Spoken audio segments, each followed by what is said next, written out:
അയ്യേ ഇത് അലുമിനിയം പാത്രം ചടങ്ങിയ പോലെ. ആ, ആ, ആ, ആ.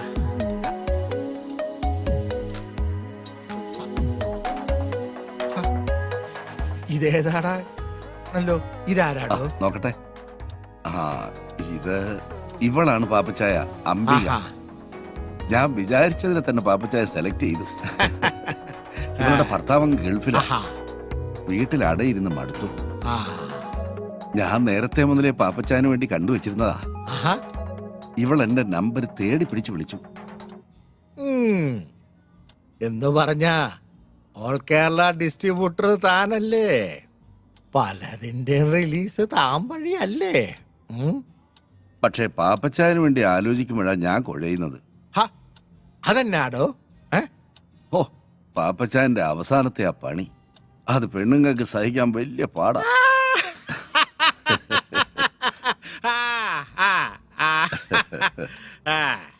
ഒരുമാതിരി അവളുമാര് സഹിക്കുകയല്ല. അതിനെയല്ല അവളുമാര് പരിഭവം പറയും. ചിലർ എന്നോട് കംപ്ലൈന്റ് പറയുകയും ചെയ്യും. എന്നായാലും എന്താടോ കാശല്യോ കൊടുക്കുന്നേ? പിന്നെ ഇവള് മതി ഒരു 4 ദിവസത്തേക്ക്. ഓ, 4 ദിവസത്തേക്കോ? ആ അതെ, വേറൊന്നും കൊണ്ടല്ലടോ. ഇത്തവണ ശരിക്കൊന്ന് ആഘോഷിക്കാന്ന് വിചാരിച്ച്. ഏതാ? നടക്കട്ടെ നടക്കട്ടെ.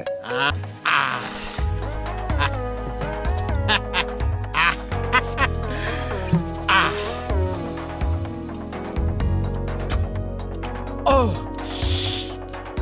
എടി അമ്പി, ഈ പോരെ വാ, ഇതേലൊരെണ്ണം പിടിപ്പീരേ. എനിക്ക് വേണ്ട പാപ്പച്ചായ. വാടി. എന്നിട്ട് മൊത്തം പ്ലാനതാ? ഏയ് ഒന്നുമില്ല. വേണ്ടേ?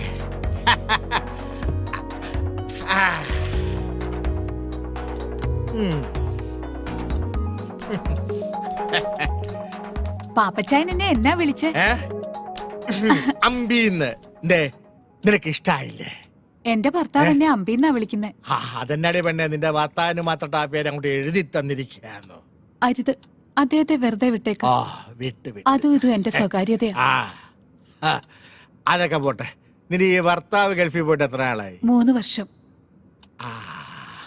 ശ്രീധരൻ ചേട്ടൻ നിർബന്ധിച്ചപ്പോ ഞാൻ തെറ്റി ശരി നോക്കിയില്ല. ഇത്രയും നാള് മനസ്സിൽ വെച്ചിരുന്നത് ശമിപ്പിക്കണം, അത്രേ ഉദ്ദേശിച്ചുള്ളൂ. അത് പിന്നെ 4 ദിവസം നിന്നേ പറ്റൂ, എല്ലാം ഭദ്രമായിരിക്കുമെന്ന് ശ്രീധരൻ ചേട്ടൻ എന്നോട് പറഞ്ഞപ്പോ ചില ദിവസങ്ങളിൽ മടുപ്പ് അനുഭവിക്കുമ്പോ എന്റെ കൂട്ടുകാരിയുടെ വീട്ടിൽ പോയി നിൽക്കാറുണ്ട്.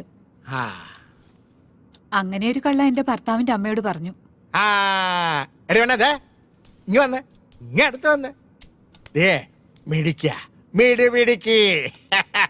ഞാൻ എത്രാമത്തെയാ പാപ്പച്ചായന്റെ ലിസ്റ്റിൽ?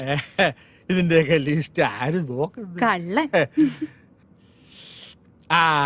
പിന്നെ നീ അപ്പൊ പോയല്ലേ? അതെ, ഉച്ചയ്ക്ക് മുന്നേ വീട്ടിലെത്തണം, അല്ലെങ്കിൽ ഞാൻ പാപ്പച്ചായന്റെ കൂടെ വരേണ്ടി വരും.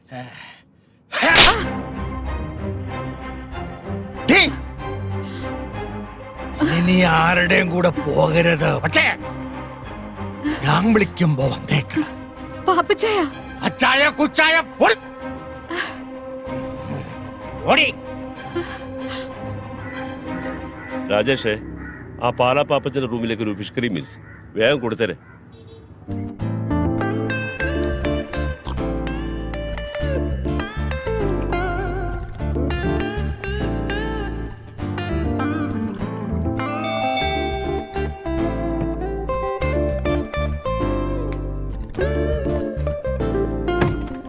ആ ചേട്ടനാ, വാ ഓരോന്നൊഴിക്കട്ടെ. തുടങ്ങിയോ? ഇരിക്കെ.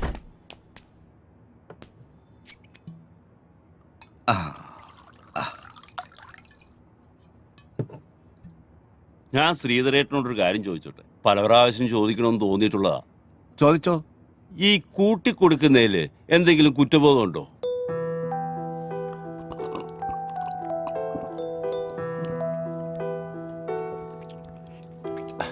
അല്ല, ഞാൻ ചോദിച്ചെന്നേ ഉള്ളൂ. ഇല്ല, ഒരു കുറ്റബോധവും ഇല്ല. ജീവിക്കണം, കൂടെയുള്ളവർ ജീവിപ്പിക്കണം. എന്റെ മോടെ പഠിപ്പ് മുടങ്ങരുത്. അങ്ങനെ ചിന്തിച്ചാൽ എവിടാ കുറ്റബോധം?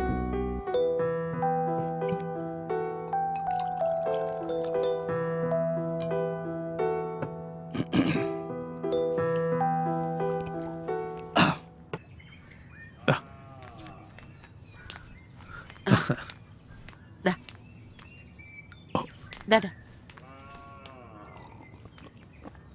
ഈ കല്യാണം എന്നൊക്കെ പറഞ്ഞ ഒരു സമയവാ, അത് അതിന്റെ സമയത്ത് നടക്കത്തുള്ളൂ അല്ലെ? കുറിപ്പ് എനിക്കിട്ടൊന്ന് അയ്യോ താങ്ങിയതാണല്ലോ. എന്റെ പൊന്നു തമ്പുരാനെ അങ്ങനെ കരുതല്ലേ.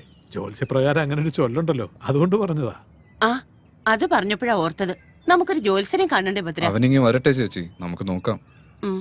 അല്ല, വിഷ്ണു കുഞ്ഞ് ബോംബെയിൽ കോൾഗേറ്റ് കമ്പനിയുടെ മാനേജർ അല്ലേ? ഉം. അതിന് പറ്റിയ പെമ്പിള്ളാരെ ആരെങ്കിലും ആലോചിച്ചാ അവർക്ക് ഈ പട്ടിക്കാട് വല്ലതും ഇഷ്ടപ്പെടുവോ?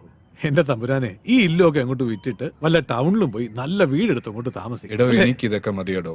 അയ്യോ, അവന്റെ കാര്യമല്ലേ, അവൻ വരട്ടെ നോക്കാം. ആ എന്നാ പിന്നെ ഞാനങ്ങോട്ട്. ഉം. ശരി.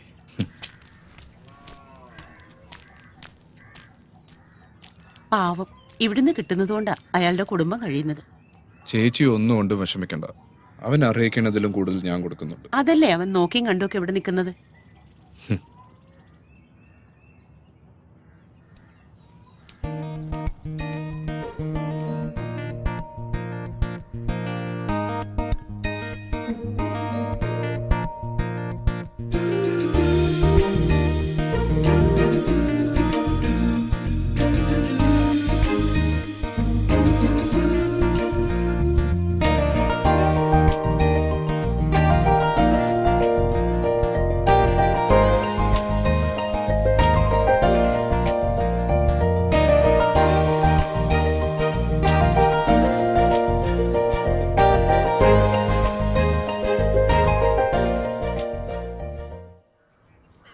എന്താ സീതര പ്രോഗ്രാം?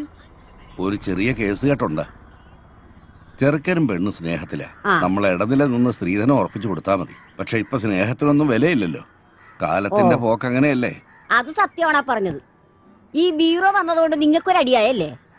അങ്ങനെയും പറയാം. അറിയാവുന്ന തൊഴിലല്ലേ ചെയ്യാൻ പറ്റൂ. എടാ സീതര, ഉം. എങ്ങനെയാണ് നിന്റെ പോലീസിന് ജോലി പോയത്? അതൊക്കെ വലിയ കഥയാ, പിന്നെ പറയാം. ഓ,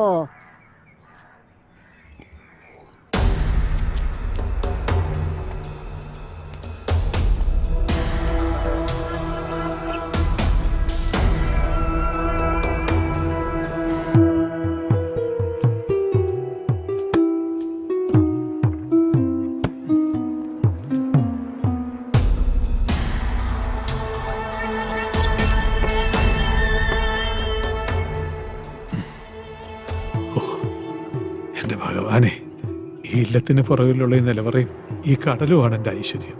കാത്തോളണേ. ഒന്നുമില്ലല്ലോ. കാത്തോളണേ ഭഗവാനെ.